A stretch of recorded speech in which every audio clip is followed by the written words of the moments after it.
oops. Sorry, 1 second here. Okay, and moving on. Okay, so here is our agenda for today. We will be discussing what the Hazelwood Act covers, the eligibility requirements, and its application process. So at the end of the office hours session, we will conduct a Q&A. So please take down any notes you have and save any questions you might have for the end.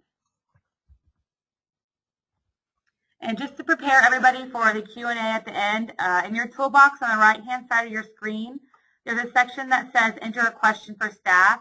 And this is where you will input your questions for the end. And considering we only have an hour for the presentation, I will answer only one question per participant to begin with. And then if we have extra time, I can answer some additional questions. In the past, we've always had the extra time to ask multiple questions, so that shouldn't be a problem.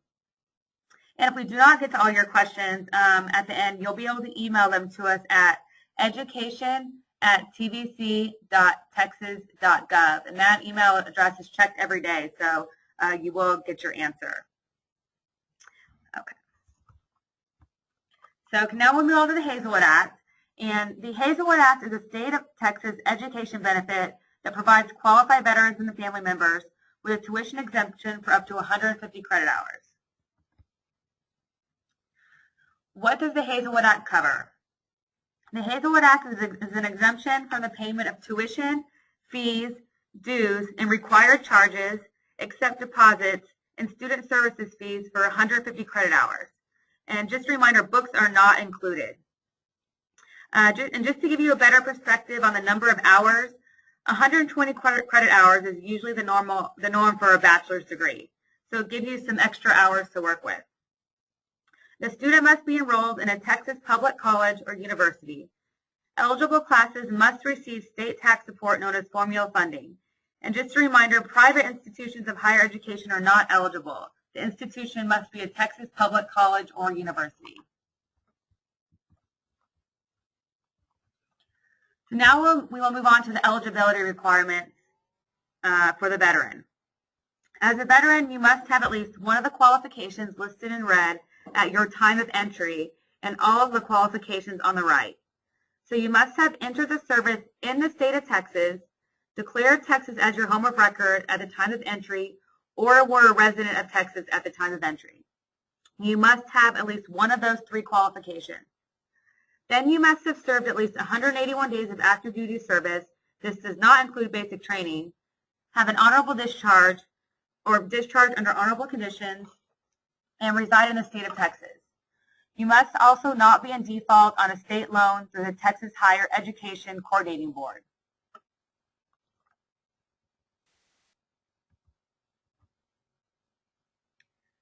Okay, we receive a large amount of questions concerning the Hazelwood Act, and a question we get often is asking if the veteran joins in another state but moves to Texas during their service and changes their home of record to Texas, does that make them eligible?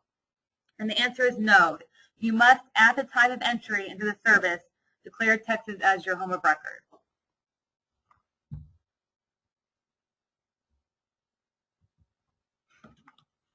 Another question that we get is concerning the required number of active duty days and basic training.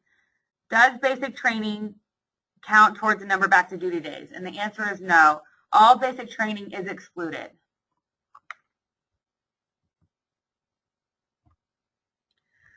So as I mentioned earlier, you can have joined in another state and still qualify for the Hazelwood Act. If you are a veteran that was a resident of Texas at the time of entry, but enlisted at a MEP station in another state, you will be required to provide a Texas high school transcript indicating your graduation for within 1 year of enlistment. If the enlistment date is more than 1 year after your high school graduation, you will be required to provide one of the following: lease or mortgage documentation, a pay stub, or a W-2 form to verify your Texas residency.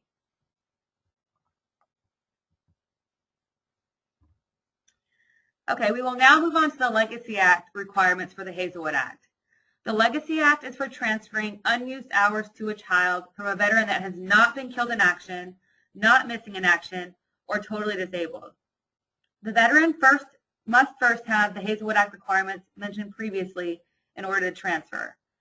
The child using the benefit must be the biological child, stepchild, adopted child of the veteran, or claimed as the veteran's dependent. The child must be 25 years or younger on the first date of the semester. If the child turns 26 in the middle of the semester, they will still be able to finish out that term. The child must be a Texas resident and must meet satisfactory academic progress. For the Legacy Act, only one child can use the hours at a time. If there are multiple children, you can split up the hours however you would like, but only one child at a time. And the veteran can transfer and revoke the hours at any time.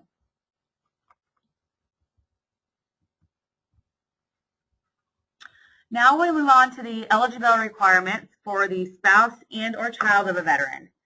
In order to qualify, the spouse and or child must be of a veteran who was killed in action, missing in action, or totally disabled for purpose of employability. The veteran then must meet at least one of the time of entry qualifications mentioned previously. The spouse and or child will need to be a resident of Texas, and the spouse and or child will receive 150 credit hours. If the veteran has more than one child, they will each be able to receive 150 hours.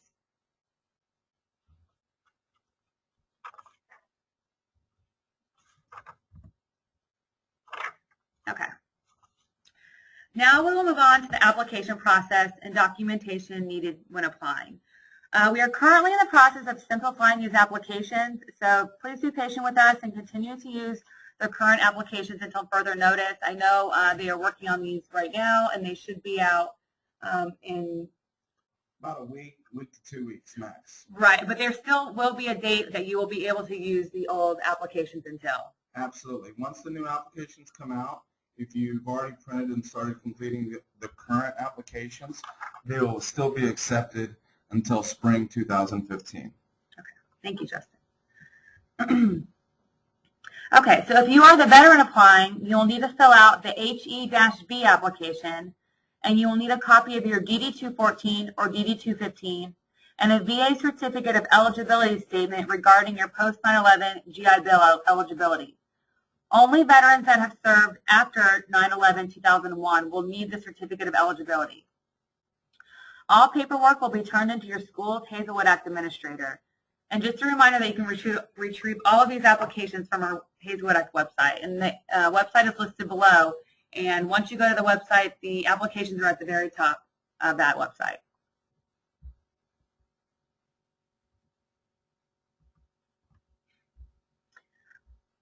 To request your certificate of eligibility, you can call the VA Education Office in Muskogee, Oklahoma at 1-888-442-4551. And just a little tip, this line tends to get very busy during the day, so the best time to call is first thing in the morning to avoid the long wait period. And again, this is a VA certificate of eligibility. Only veterans that served after 9/11/2001 will need to call and get this certificate.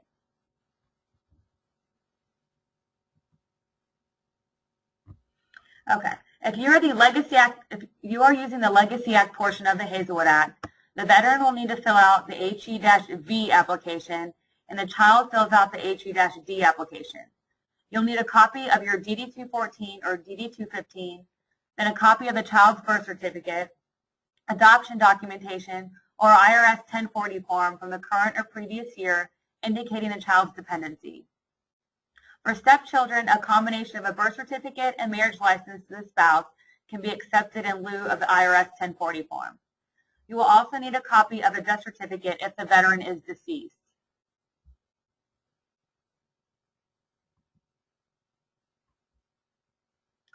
If you're using the Hazelwood Act as a spouse or child of the veteran who was killed in action, missing in action, or totally disabled, you will need to fill out the HE-D application. You'll need a copy of the veteran's DD-214 or DD-215, and you'll need a DD-1300, which is a report of casualty form for verifying the veteran's place of entry and that his or her death was service-related. You'll need a VA rating decision letter if the veteran is totally disabled, and a birth certificate or adoption documentation for the child, and a marriage certificate for the spouse.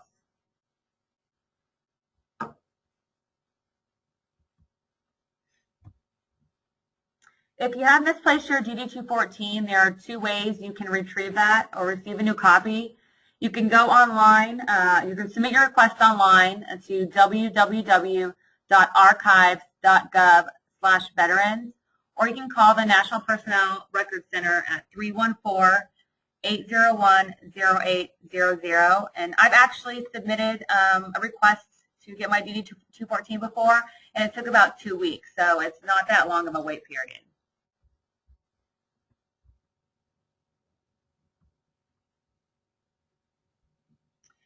Okay, all applicants, veterans, and dependents must register into the Hazelwood Act online database to be in accordance with FERPA. If you do not have a username and password, please click the Register tab to create your account.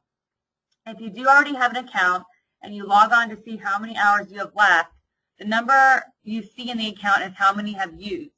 So, for example, if you log in and you see the number 0, don't panic. That means that you've used 0 hours of your Hazelwood Act. That's another question we get very often. And you can, once you log into our website, or once you go to our website, in the top of the Hazelwood Act page, this is where you can log into the online Hazelwood Act online database registration. One thing I like to point out is that when applying for Hazelwood, everyone involved in the application process needs to register into the database. For example, if you're doing a legacy transfer and you're transferring your hours to a child, both the veteran and the child need to register into the database. Okay. Thank you, Justin.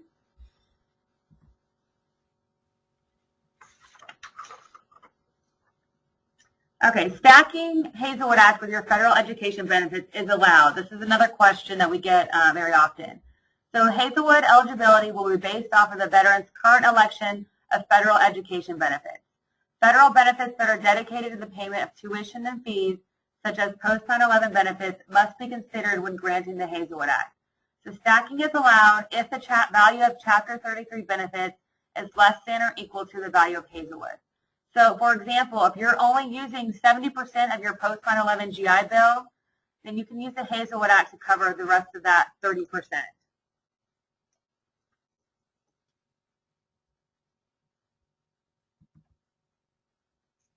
Okay, that is the end of the presentation. We did leave a lot of room, a lot of time for questions. So I'm going to take questions at this time. Like I said, if you enter the question into your box on the right, the toolbox on the right-hand side, we will go through and read those aloud, and we can start right now.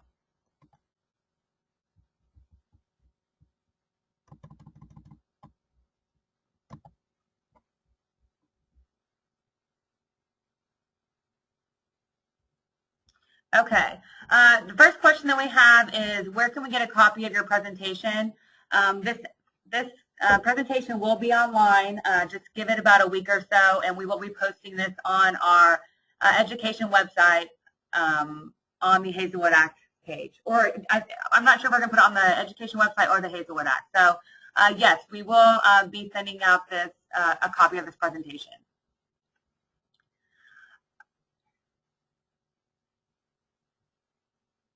Okay, we got a lot of questions coming through. I'm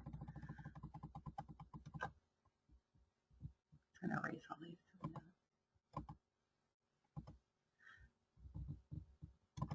Okay, next question. If a veteran dies after separating from the service, can the dependent or spouse still apply for the Hazelwood exemption? Yes, if the death was service-related, then the child and the spouse can apply for their own individual benefit. If the veteran's death was not service-related, then a legacy transfer can still be made to a child on behalf of the veteran. If the veteran was married at the time of the death, the veteran's spouse can assign the benefits. If the veteran was not married, then the child's biological parent or legal guardian can come in and assign the benefits on behalf of the veteran. Keep in mind that the veteran's death certificate will have to be provided along with the application to show why the veteran is not completing the application.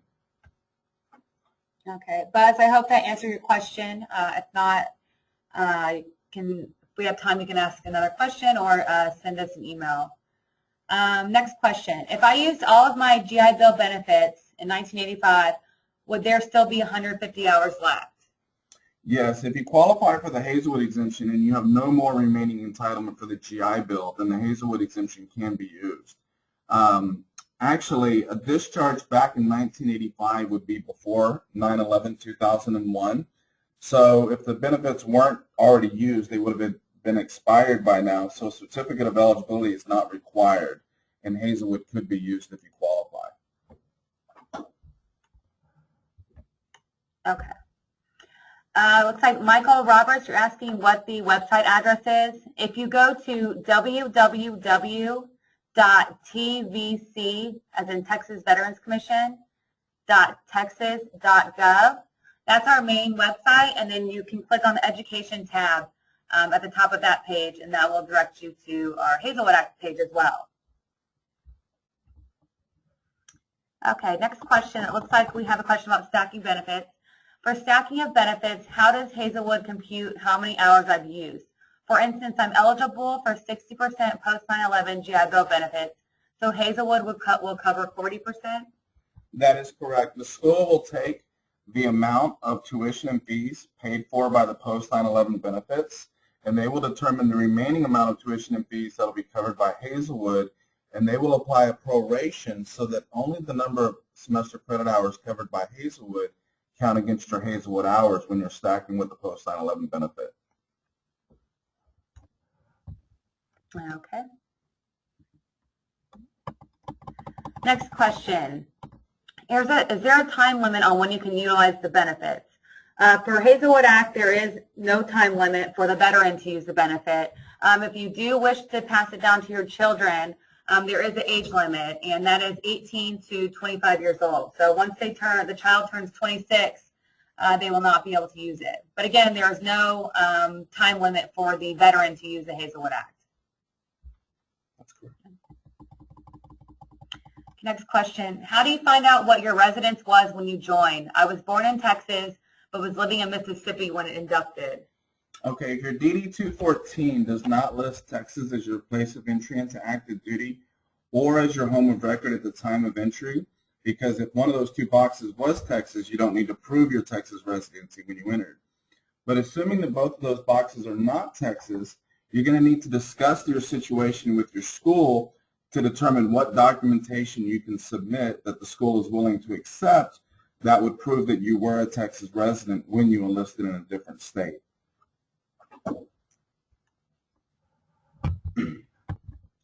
Okay, next question. What agency or department should I contact to determine if Chapter 31 and Hazelwood can be stacked? Chapter 31 is vocational rehabilitation benefits. In general, people approved for Chapter 31 do not need Hazelwood because Chapter 31 benefits will cover your tuition and fees as well as housing and living expenses. In the event that Chapter 31 somehow does not cover all of your tuition and fees, it can be stacked together with Hazelwood as the post 9/11 benefit is as well. But I've actually never seen anyone qualify for Chapter 31 who needs Hazelwood. Most everyone who qualifies for Chapter 31 vocational rehab benefits has their cost of going to college covered through that benefit. So I guess if he needs to contact somebody who would... If you need to contact someone, you can contact our office, but ultimately that you need to hash this out with your institution. Your institution is going to be the one packaging all of your financial aid for your school. So they'll be the ones who apply the benefit for Chapter 31 and for Hazelwood towards your tuition and fees.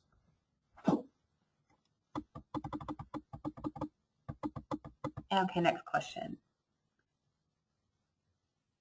Okay, from an earlier slide about the Hazelwood Act, what is the difference between fees, which are covered, and student service fees, which are not? Student service fees are a fee that colleges are allowed to charge to a student for servicing the student. They're not directly tied to a fee associated with the course. Student service fees are fees that all public schools in Texas are allowed to charge.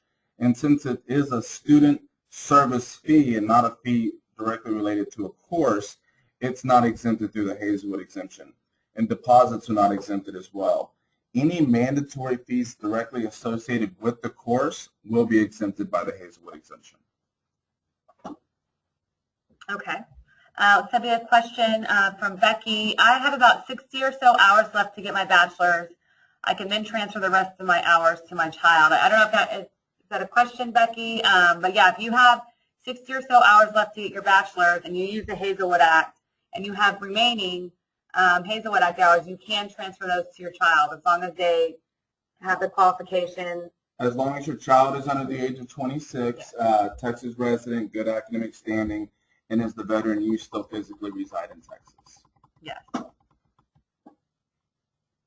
Okay. If a veteran has elected to take Chapter 30 versus Chapter 33, but they are eligible for 33, are they eligible for Hazelwood?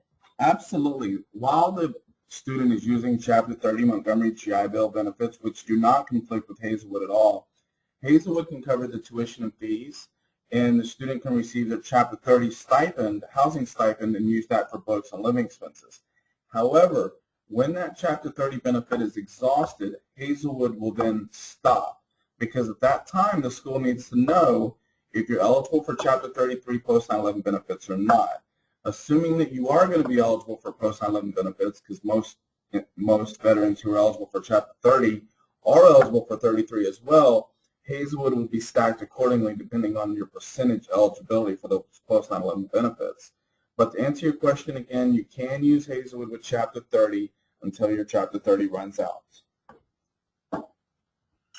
Okay. Next question. How can I check if my college or university of choice qualifies?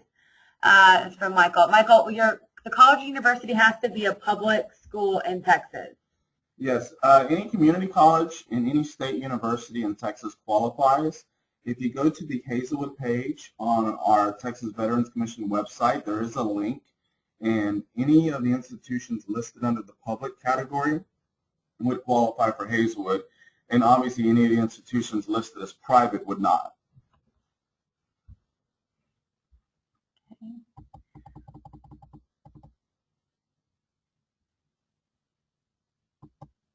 Okay, regarding disability in Hazelwood, your website states that the veteran must be entitled to receive compensation at the 100% rate due to individual employability, IU. Do we need to have the exact wording, individual employability, and a letter from the VA, or can it just be due to service-connected disability? Okay, first off, you do need to have a ratings decision letter from the VA. And on that letter, it either needs to state that you have a total and permanent disability, or if you have a disability rating less than 100%, it needs to state that you're being paid at the 100% rate for the purpose of employability, or it needs to state that you are rated individually unemployable. Some letters state that the person is being paid at the 100% rate for the purpose of employability. That would imply individual unemployability. Some letters actually state the words individual unemployability. Some disability letters state that the veteran is 100% disabled, but it doesn't state if it's a permanent disability rating or if it's a temporary disability rating. For a 100% disabled veteran, it would have to be a permanent disability rating because a temporary rating could change in the future. So schools are going to look for that 100% permanent rating. They're going to look for a reference to individual unemployability or some reference to being paid at the 100% rate for the purpose of employability. It just depends on what your letter says. Okay, see, next question. How are my benefits communicated to my college? Well, a school is not going to know that you're Hazelwood eligible just by looking at you. You're going to need to initiate the application process with your school. If you apply at the school should determine your eligibility right there on campus, and if you don't qualify, they will tell you why. Any school that knows that the person coming in is related to a veteran or potentially would have benefits, they have a good cause to potentially inform you about Hazelwood. But ultimately, Hazelwood is a benefit that you need to apply for, so you need to apply at the school and let them know of your intent to be approved for the exemption. Okay.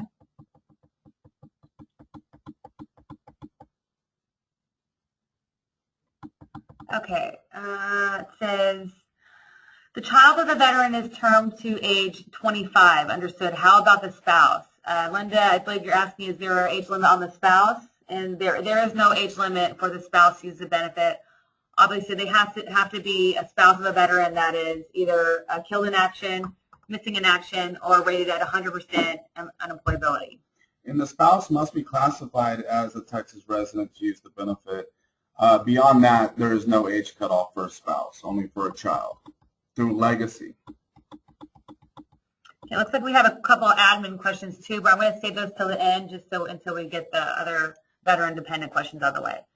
So let's see, my colleague Alex attending with me this question. If a student that is a general studies major makes a D and receives credit, can Hazelwood be used to cover the course if retaken? If the student is receiving post 9/11 benefits at 100%, and that course is passed, so therefore the post 9/11 benefit will not cover that course again, you can deny Hazelwood on the fact that the course is not needed to complete that degree. However, if the degree requires that a higher grade be obtained, so the VA would cover that benefit, then the VA, if they're eligible for Chapter 33, will pay for that benefit again. And if they have no Chapter 33 benefits, then Hazelwood can be used. Okay, next question. Can you use the Hazelwood Act benefits to pursue a master's degree? Hazelwood benefits can be used toward an undergraduate, a master's degree, even a doctoral degree. Just keep in mind, if it's a child of a veteran using it through legacy, they're going to have a 26-year age cutoff. Okay. I understand books are not covered, but can e-books fees billed in the student's account be included? I don't believe so. That's not a mandatory fee associated with the course. The institution determines the tuition and mandatory fees associated with the course, and I would not see that as being a mandatory fee associated with the course. However, with that being said, if the school determines that that is a mandatory fee, Hazelwood can be applied, but that's up to the school to determine. Okay. Next question. If I'm eligible for both the GI Bill and Hazelwood Act and have twins, okay, so you're eligible for both GI Bill and Hazelwood Act and you have twins. I understand they cannot go to school simultaneously because GI Bill must be used first and only one can use Hazelwood at a time. Reading between the lines, I get this question sometimes where a veteran wants to assign their GI Bill benefits to one child and Hazelwood benefits to another child. I'm not sure if that's what you're asking, but if that is what you're asking, that can be done. The school, for a Hazelwood applicant, needs to make sure that that person who's going to be receiving Hazelwood, they need to know what that person qualifies for in regards to federal education benefits through the GI Bill. If the child that you're transferring benefits to does not qualify to use any of your GI Bill benefits because you gave them to another child, then that child could use Hazelwood while your other child utilizes your GI Bill benefits. If that doesn't make sense, feel free to give us a call and we'll be happy to clarify that for you. Well, Brian, and only one person can use the Hazelwood Act at a time as well. Whether it's you, your two children, only one person can be utilizing that specific benefit at a time. Absolutely. Okay, next question. A parent was a resident of Texas, but I was living with aunt and uncle in Virginia at time of entry. Is there a way I would be eligible?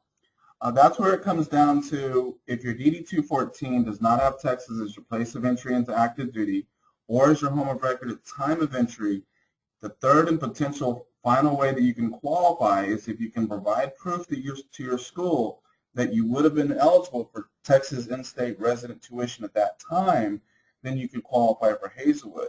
If you would not have been eligible for Texas in-state residency at the time of your enlistment into the service, since your DD-214 does not have Texas as your place of entry or your home of record at the time of entry, you wouldn't qualify. You'll have to take that up with the school and provide proof to them that you were a Texas resident when you listed in another state such as Virginia. Okay. Next question. Can you explain the new SAP policy for veterans? Or is it just GPA or financial aid policy at the school? For example, GPA, PACE, and max hours.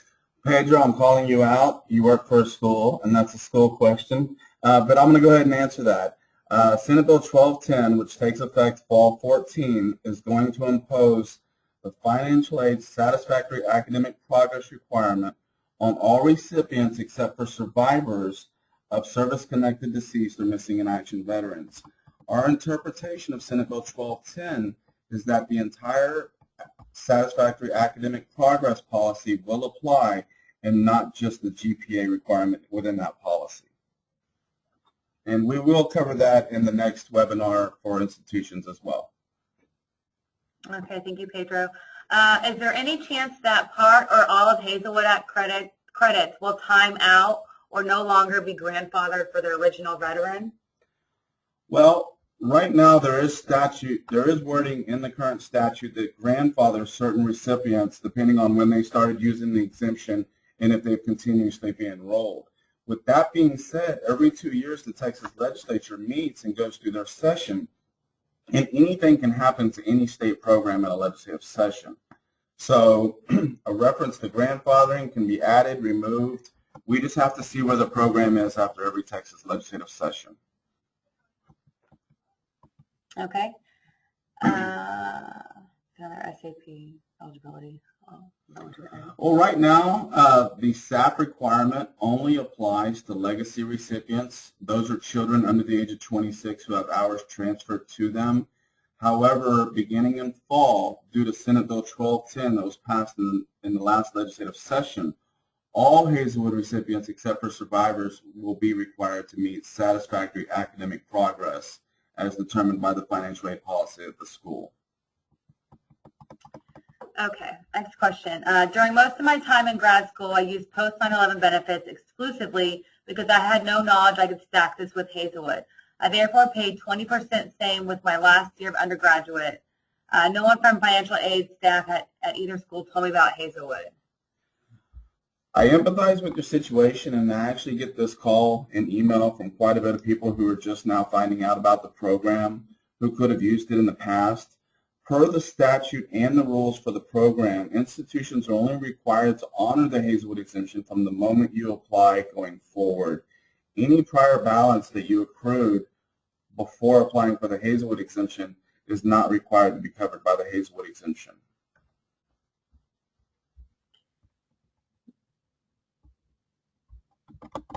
Okay, next question. I attend Wayland Baptist here in San Antonio. I've taken some classes and made a D. I've signed up at the Alamo colleges. Can I retake those classes using Hazelwood since my post 9/11 is exhausted? If you need a higher grade for your degree and your post 9/11 has been exhausted, then Hazelwood can be used. However, if you do not need a higher grade for your degree, that is at the institution's discretion. Okay. So you have a couple more questions. If I receive a scholarship, will I still get the money to maybe help with childcare? I don't know if you're talking about the Hazelwood Act, but with the Hazelwood Act, there's no money exchange. It's just it wipes out your tuition. So there's no money received or stipend received. It basically just wipes away the tuition. Yeah, the only way I could see that you would get money back directly related to Hazelwood is if Hazelwood is going to come in and cover tuition and fees that you had other financial aid to cover. By now covering those tuition and fees with Hazelwood, it may free up some financial aid that can be dispersed to you through the institution that could go toward books, living expenses, or daycare costs. But like Bonnie said, there's no specific money in the program that'll pay for your tuition and fees. It's just an exemption from having to pay those tuition and fees, which may free up other financial aid that you could receive. Okay, it looks like we've reached the end of our questions. Again, if anyone has any other questions, go ahead and submit those right now. And I'm going to go ahead and answer those 2 questions for the admins.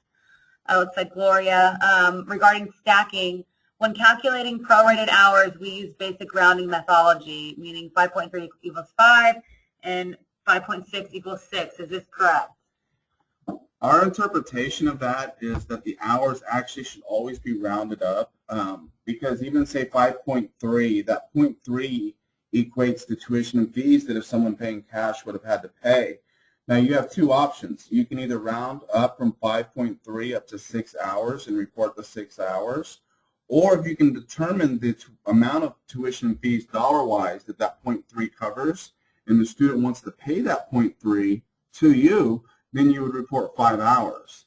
But if they don't want to pay that 0.3, 0.4, whatever is above the whole number, which in most cases most people don't want to pay that amount, you would need to round up, because in essence over time that would equal hours that they're essentially getting for free. So always round up your prorations unless the student wants to pay the percentage difference. Okay, see a couple more questions. When is the webinar for the school admins going to be? That will be at the end of June next month. We will be sending out a mass email and for all school officials. So we will be in contact with you about that. Again, it will be next month at the end of the month. Okay. Let me add something really quick. If you want to make sure that you're on our Hazelwood distribution list and you're from a school, please email us at education@tvc.texas.gov, and we will add you to our Hazelwood distribution list. Again, this distribution list is only for school officials. So if a veteran or a child of a veteran wants to be on the list, unfortunately, it's only for schools. But make sure, if you do want to stay in contact with us, that you let us know to put your information on the list. So when we send out updates about these webinars for schools or any revisions about the program in general, that you'll receive the update. Okay, a few more questions. So sorry, I think you answered this, but do I have to exhaust the Chapter 33 before eligible for Hazelwood Act? If the Chapter 33 is at 100%, then it would have to be used before Hazelwood, because the Chapter 33 is covering all the tuition and fees. If the percentage is less than 100%, then Chapter 33 can be stacked with Hazelwood to cover the full 100% of the tuition and fees. Okay, next question. Is the university being compensated for these exempted expenses, or are they just taking it out of HIDE?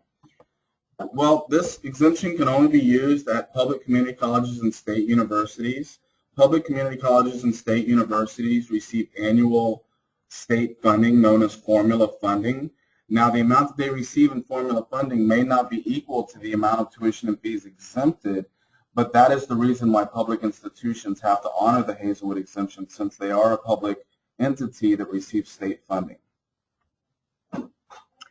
Okay, it looks like people are asking to repeat the email address. So if you have any questions about any education benefits, Hazelwood Act included, please email us at education, and that's spelled out, at TVC, as in Texas Veterans Commission, .texas.gov.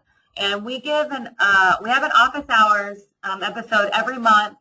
We've done a lot of Hazelwood Act office hours just because a lot of people have questions about it and don't know about it. So like I said, next month we're going to be doing one for the school officials, and we might do something else for Veterans Independence as well. So just keep checking back to our website, and if you did sign up for this office hours, I will send out our next episode of office hours once we get that in order. So again, we still have a few more minutes. If you want to send in those last minute questions, we are still here.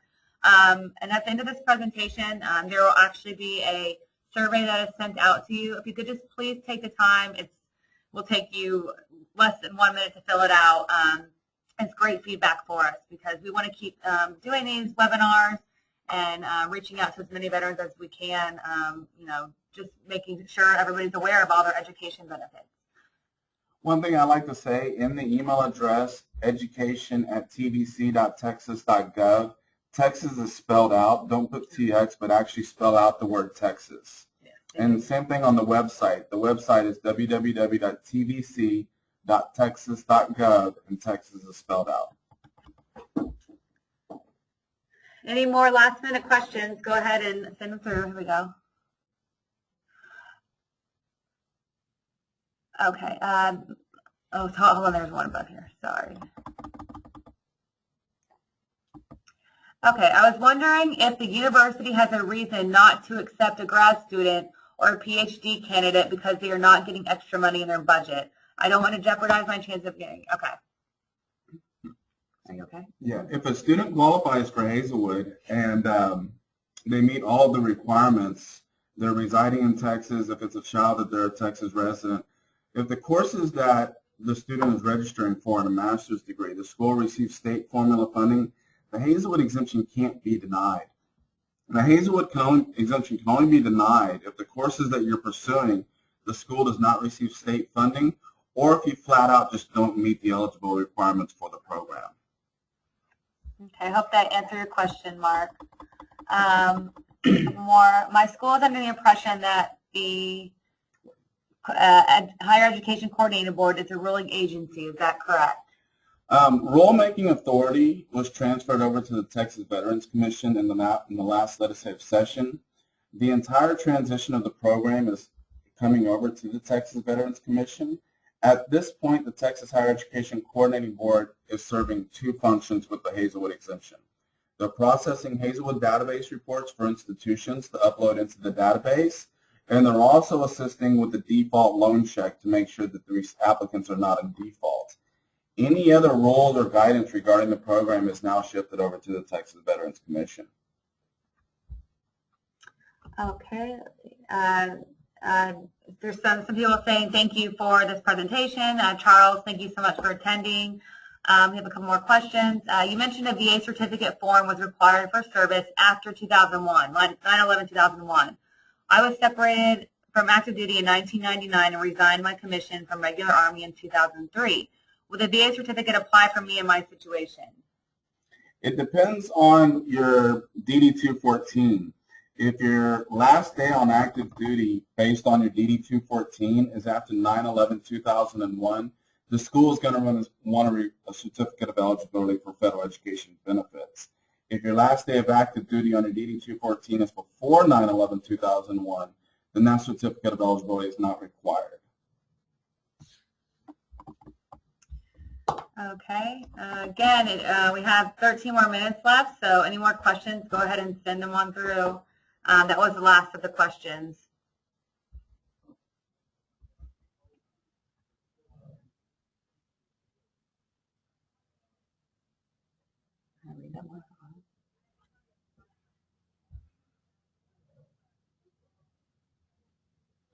Melanie, your question that just came up relates to the changes that go into effect fall 14. If you could copy your question and email it directly to me or to Charles Bryant, we'd like to address that over email.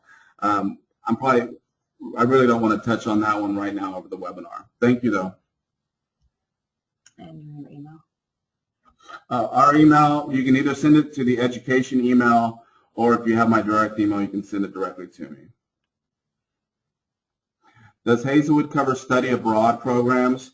If the study abroad program is billed through your institution and it is a formula-funded course, then Hazelwood can exempt the tuition and fees. The determination on that is the course billed through your school and is the course formula funded? If the answer is yes to both of those, then Hazelwood can be used. So what was the website the students could go to for information on Hazelwood? Crystal, just direct them to our main website, which is www.tvc.texas.gov, and there's an education tab at the top of the page, and they'll click that, and then there's a Hazelwood Act button that they can click to. So we're just directing everybody to our main website, and once you get to the education page, it's very easy to find. And all this information that was presented in the presentation is on the Hazelwood Act website.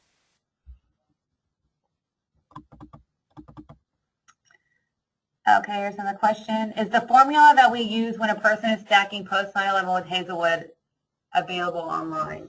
If you email education@tvc.texas.gov, I'll send you the formula. Essentially, you just need to know what the total tuition and fees are for that semester. You need to know what the amount being paid by the post 9/11 benefits is. That'll then tell you the remaining amount that's going to be covered by Hazelwood. And with those amounts, you can use a proration formula to determine the number of hours. Again, send an email to education@tvc.texas.gov, and I'll be happy to reply and send you the formula right away. Thank you, Buzz. Okay, let's say we've got 11 more minutes left. Any other last-minute questions? We're still here.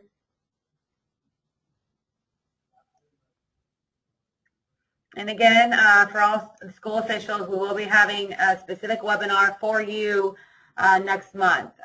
We'll send out an email in the next week or two letting you know what date and time for that. And again, school officials, if you would like to make sure you're on our distribution list, just send me an email and I'll double check to make sure that you're on there. And if you are a regular veteran or student veteran or dependent of a veteran, each month we host these monthly webinars, office hours, and we will be continuing to do so every month. So always check back to our website, and we will send out our reminder emails as well. And again, if you have any specific questions about your education benefit, maybe not now, always email us at education@tvc.texas.gov. There's somebody always manning that email, and we will get back to you within a day's notice.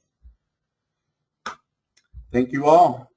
Thank you. Yeah, and we'll stay on here for a couple more minutes for any last minute questions, but thank you guys all for coming, and we hope to see you back at our next office hours.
Let's see, Ralph, we just got your question, and Justin's going to go ahead and answer that.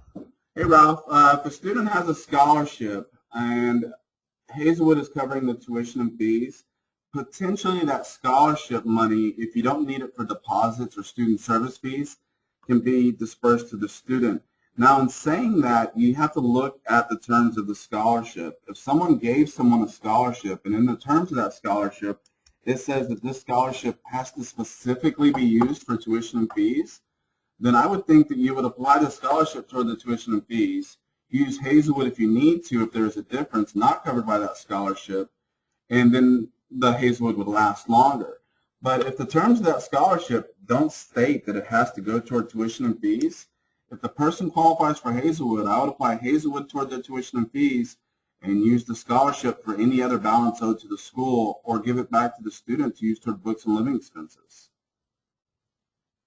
All right. Any more last minute questions?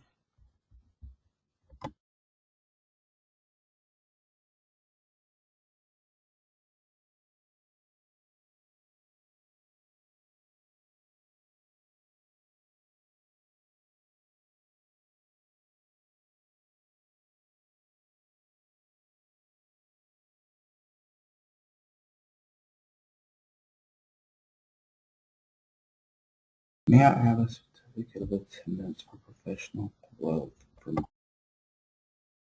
Okay. We got a question that says, may I have a certificate of attendance for professional growth for my institution? I'm not quite sure what that question is. If you're looking for a certificate of eligibility for your federal education benefits to qualify for Hazelwood, you'll have to contact the VA at the number in the webinar or go online. If you're looking for something to show how many Hazelwood benefits you've used, you would go to the Hazelwood page on our TVC website, and right below the application, there's a link to a database. Create a registration and log into that database, and if any hours have been reported that you've used from an institution, they'll show up in that online database.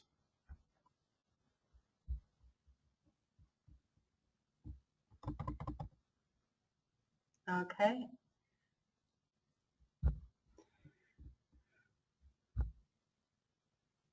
Oh.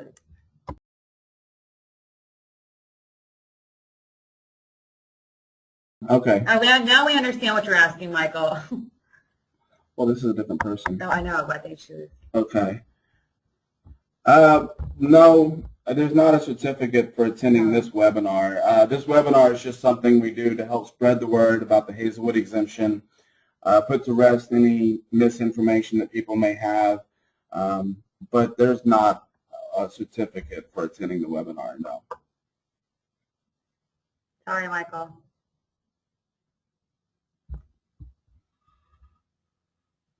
Michael, if you want to email me, I will reply back confirming that you were part of our webinar today, if that'll help you out. Email education@tvc.texas.gov, and I'll jump onto the email and send you a reply very quickly.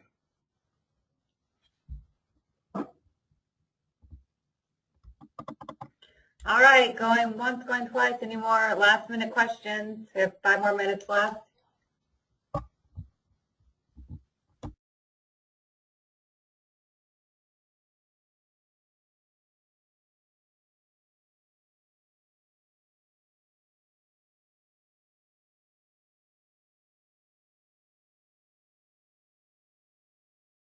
Thanks, Melanie. Thanks for coming.